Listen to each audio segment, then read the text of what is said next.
Saudara, Basarnas memastikan jumlah penumpang kapal penyeberangan yang tenggelam di Desa Matirowale, Pangkep sebanyak 22 orang. 5 orang dinyatakan meninggal dunia dan jenazahnya telah dievakuasi.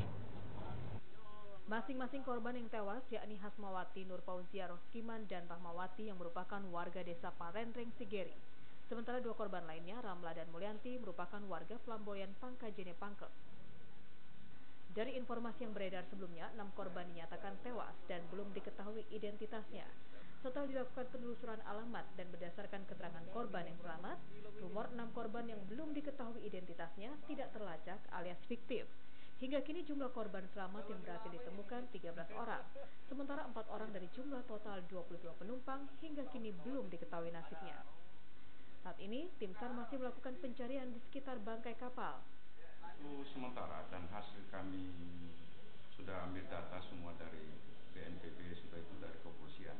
Sampai sekarang yang kami data adalah yang selamat 13, sudah itu yang meninggal 5, sudah itu yang masih dalam pencarian ini 4, jadi totalnya itu adalah 22. Di Mako Polair Pangkep juga telah disiagakan posko antemortem untuk melakukan pendataan identitas korban, baik yang meninggal serta yang masih dalam pencarian berdasarkan keterangan keluarga.